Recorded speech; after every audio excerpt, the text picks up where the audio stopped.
तो फाइनली तुम लोग सालों से अपने बम को सरकाते सरकाते क्लास 10th में आ चुके हो एंड ये साल तुम्हारे लिए बहुत ज्यादा इंपॉर्टेंट है क्योंकि इस साल तुम्हारा बोर्ड एग्जाम है। एंड तुम्हें पता है बोर्ड एग्जाम में जो तुम्हारा सबसे इजी सब्जेक्ट होता है जिसमें तुम 100 में 100 ला सकते हो वो होता है इंग्लिश सब्जेक्ट। लेकिन तुम्हारे इसमें 100 में 100 तभी आएंगे जब तुम इस पे थोड़ा सा ध्यान दे दोगे। कितना? एकदम थोड़ा सा। तो आज के इस वीडियो में हम लोग पढ़ने वाले रिलेटेड टू गॉड, जिसे मैं एकदम प्यार से डिटेल में एकदम घुस के अच्छे से एक्सप्लेन करने वाला हूँ। इसके बाहर से तुम्हारे बोर्ड एग्जाम में नहीं आने वाला है, तो वीडियो को ध्यान से एंड तक देखना। ऐसे ही एनिमेशन करके तुम्हें समझाने वाला हूँ। ये कहानी है एक वैली के एक घर की जो पहाड़ के सबसे ऊपरी वाले हिस्से में था और उस घर के अंदर एक किसान रहता था जिसका नाम था लेंचो। उसकी वाइफ भी थी और उसके कुछ छोटे और बड़े बच्चे भी थे। और वो घर पहाड़ के इतना ऊपर था ना कि वहां से रिवर भी देखा जा सकता था। बस रिवर ही नहीं बल्कि जो कॉर्न के खेत होते हैं ना, मकई के जो खेत होते हैं ना, वो भी देखे जा सकते थे। और वहां से जब लेंचो नीचे झांक रहा था, नीचे देख रहा था, उसने देखा कि उसके जो कॉर्न है ना,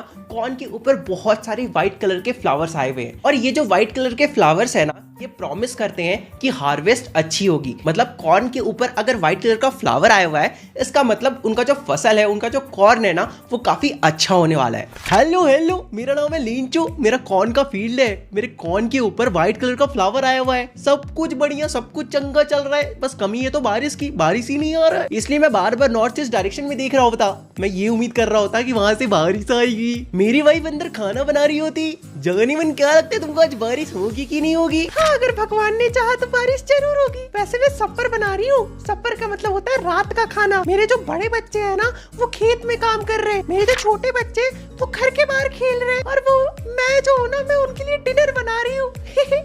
अच्छो जल्दी से अंदर आ जाओ, खाना रेडी हो गया है। अब यहाँ से मैं एक्सप्लेन करता हूँ। जैसा कि लेंचो ने प्रेडिक्ट किया था, डिनर करते वक्त ही रेन के बड़े बड़े ड्रॉप्स गिरने लगते हैं और नॉर्थ ईस्ट डायरेक्शन से huge mountains of clouds, black clouds आते हुए दिखाई देते हैं। और उस वक्त जो मौसम थी ना, वो काफी अच्छी थी, काफी प्लेजेंट सी, काफी स्वीट सी और काफी प्यारी सी हवा चल रही थी। मेरे को बारिश की बूंदे अपनी बॉडी पे फील करना होती, इसलिए मैं जल्दी से बाहर जाती, फिर जल्दी से अंदर आती।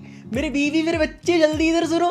ये जो बाहर में बारिश हो रही है ना, ये जो रेन के ड्रॉप्स गिर रहे हैं ना, ये रेन के ड्रॉप्स नहीं है, ये न्यू कॉइन्स है। ये जो बड़े बड़े ड्रॉप्स है ना, ये 10 सेंट्स है, 10 सेंट्स है। और ये जो छोटे छोटे ड्रॉप है, ये 5 सेंट्स है। हम लोग बहुत अमीर होने वाली होती। तभी स्ट्रॉन्ग विंड्स चलने लगते हैं और हिल स्टोन्स भी गिरने लगता है, जिसे लेंचो न्यू सिल्वर कॉइन से रिजेंबल करता है। लेंचो के बच्चे बाहर भाग के जाते हैं फ्रोजन पीरल्स कलेक्ट करने के लिए, जिसका मतलब आइस होता है। तो लेंचो के बच्चे आइस कलेक्ट करने के लिए बाहर भाग के जाते हैं। लेकिन लेंचो के अंदर ही अंदर लग रहा था कि कुछ तो बुरा होने वाला है और वो होप करने लगता है कि ये सब कुछ जल्दी से जल्दी खत्म हो जाए। पर ऐसा नहीं हुआ। 1 घंटे तक लगातार हिलस्टोन गिरने के बाद जब लेंचो अपने फील्ड को देखता है, तो वो देखता है कि उसका जो पूरा फील्ड है वो व्हाइट सॉल्ट यानी कि स्नो से भरा हुआ है। पेड़ के ऊपर एक पत्ता भी दिखाई नहीं दे रहा था, सब कुछ व्हाइट सॉल्ट से भरा हुआ था, मतलब बर्फ से भरा हुआ था। कॉर्न की जो खेत थी ना, वो पूरी तरह डिस्ट्रॉय हो चुकी थी। कॉर्न के ऊपर अब फ्लावर्स भी नहीं थे। Lencho soul was filled with sadness, मतलब जो लेंचो होता है ना, वो बहुत ज्यादा उदास हो जाता है। मैं अपने फील्ड के बीचों बीच खड़ा हूँ। थोड़ी देर पहले तक तो सब ठीक था, मुझे लग रहा था कुछ ना कुछ तो कांड होने वाला है। मुझे पता था। ये जो प्लेग ऑफ लोकस्ट होते हैं ना,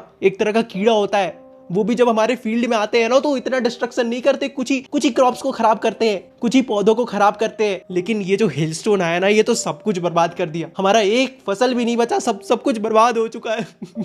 ये रात हमारे लिए बहुत सॉरोफुल, बहुत दुख भरी रात है।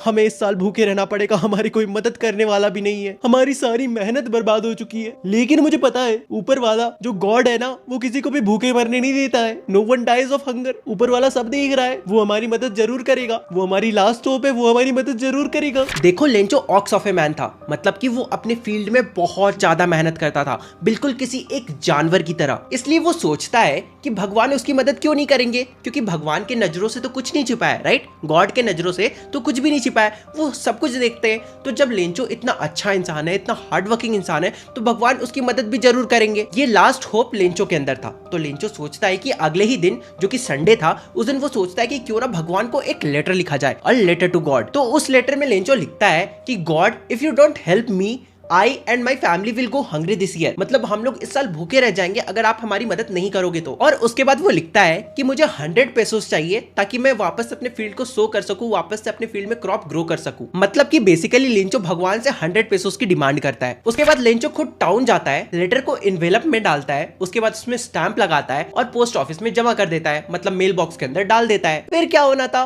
वो लेटर एक पोस्ट ऑफिस एम्प्लॉय को मिलता है और वो पोस्ट ऑफिस एम्प्लॉय हंसते हंसते अपने बॉस यानी कि पोस्ट मास्टर के पास जाता है। और वो जो पोस्ट मास्टर था ना, वो एक फैट एमिएबल फेलो था, मतलब मोटा तो था लेकिन काफी अच्छा नेचर का इंसान था, काफी हंसमुख इंसान था। तो पोस्ट मास्टर भी पहले तो उस लेटर को देख के बहुत ज्यादा हंसते हैं, लेकिन फिर अचानक से सीरियस हो जाते हैं और बेंच पे टैप करते हुए कहते हैं, व्हाट अ फेथ, देखो लेंचो को भगवान पे कितना भरोसा है। आई विश कि मैं भी भगवान पे इतना ही भरोसा रख पाता। मैं नहीं चाहता कि लेंचो का भरोसा भगवान पर से उठे, इसलिए मैं इसकी हेल्प करना चाहता हूँ। और मेरे पास एक आइडिया भी है, मुझे पता है कि बस लेटर का रिप्लाई करने से कुछ नहीं होगा, क्योंकि लेंचो को बस भगवान का रिप्लाई नहीं चाहिए बल्कि उसे 100 पेसोस भी चाहिए। इसलिए सिर्फ इंक, पेपर या फिर मेरा गुडविल लेंचो की हेल्प नहीं कर पाएगा, बल्कि हमें उसे कुछ पैसे देने पड़ेंगे। इसलिए पोस्ट मास्टर अपने सैलरी से कुछ हिस्सा निकालते हैं, अपने दोस्तों को और अपने एम्प्लॉयज को भी कहते हैं, यार कुछ एक्ट ऑफ चैरिटी दिखाओ, थोड़ा सा डोनेट करो, थोड़ा सा पैसा इधर भी मिलाओ। लेकिन फिर भी देखो ये इम्पॉसिबल था कि वो 100 पेसोस जमा कर पाते, इसलिए वो लोग सब मिलकर 70 पेसोस जमा कर पाते हैं। और उसके बाद उन पैसों को इन्वेलप के अंदर डालते हैं, गॉड का साइन लगाते हैं, उसमें स्टैंप लगाते हैं और लेंचो का आने का वेट करने लगते हैं। उसके बाद अगले ही संडे लेंचो सुबह सुबह आ जाता है पोस्ट ऑफिस। उसे भगवान पे बहुत ज्यादा फेथ था, उसे लग रहा था कि यार पक्का पक्का लेटर तो आया होगा। एक पोस्टमैन आता है, लेंचो को वो लेटर हैंड ओवर करता है। लेंचो बिल्कुल भी सरप्राइज नहीं था, क्योंकि उसे बहुत ज्यादा कॉन्फिडेंस था भगवान पे कि पक्का उसका लेटर तो आया ही होगा। इसलिए वो लेटर को खोलता है, पैसों को काउंट करता है और उसके बाद अचानक से वो बहुत ज्यादा गुस्सा हो जाता है। वो सोचता है कि भगवान से तो गलती नहीं हो सकती, इसलिए वो विंडो के पास जाता है, पेपर और इंक मांगता है और वापस से पब्लिक टेबल के पास जाकर एक लेटर लिखना शुरू कर देता है। और इस बार जब लेंचो लेटर लिख रहा था ना, तब वो अपने आईब्रोज को हिला कर, मतलब एकदम एक्सप्रेशन देकर लेटर को लिख रहा था, एकदम एंग्री वाले मूड में। और उसके बाद फिर वो सेम चीज ही करता है, मतलब लेटर को एनवेलप में डालता है, उसमें स्टैंप लगाता है, लेकिन इस बार वो मेल बॉक्स पे पास जाके वो ऐसे करके नहीं डालता है, वो अपने फिस्ट से, ठीक है, ये कलाइयों से ऐसे फेंक कर लेटर डालता है, मतलब समझ रहे हो, एकदम एटीट्यूड वाले मूड में, समझ ही रहे होगे आई थिंक। लेंचो के जाने के तुरंत बाद पोस्टमास्टर दौड़ के आता है, उस लेटर को उठाता है और खोल के देखता है, तो उसमें लिखा हुआ था कि भगवान आपसे तो गलती नहीं हुई होगी, मैंने 100 पेसोस मांगे थे लेकिन मुझे सिर्फ 70 रिसीव हुए। इसका ये मतलब है कि ये जो भी पोस्ट ऑफिस एम्प्लॉयज है ना, ये सारे बंच ऑफ क्रुक्स है। मुझे बाकी 30 पेसोस की बहुत ज़्यादा नीड है, तो आप प्लीज़ मुझे बाकी 30 पेसोस भी भिजवा दे, लेकिन इस बार पोस्ट ऑफिस के थ्रू मत भिजवाइएगा, क्योंकि ये सभी के सभी चोर है। बंच ऑफ क्रुक्स का मतलब होता है चोर है। एंड ऐसे तुम्हारा ये chapter a letter to God खत्म होता है। कैसा लगा तुम्हें ये चैप्टर? यार लेंचो भी ना यार, मतलब ठीक है गॉड पे फेथ रखना अच्छी बात है, लेकिन थोड़ा सा कॉमन सेंस भी होना चाहिए। यार कोई बात नहीं। खैर अगर तुम्हें ये वीडियो पसंद आए तो वीडियो को लाइक करो, चैनल को सब्सक्राइब करो और तुम लोग से मिलते हैं अगले वीडियो में। तब तक के लिए bye bye, welcome back to education. भैया एंड में बोलना था या स्टार्टिंग में मुझे नहीं पता, ठीक है, बाय बाय।